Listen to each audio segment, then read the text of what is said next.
ang tinatawag na estate naman property that you leave upon your death.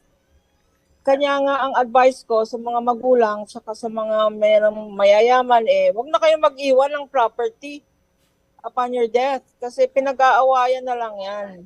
Gumawa kayo ng tinatawag na na last will and testament or living will para pag buhay pa kayo na-distribute na yung properties nyo.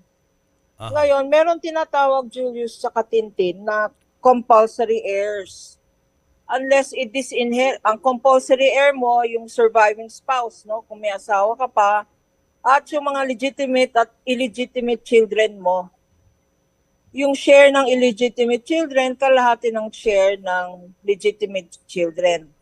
Ngayon, ibig sabihin, miskin na compulsory area, no, dapat bigyan mo ng mana, meron namang grounds for disinheritance. Pwede mong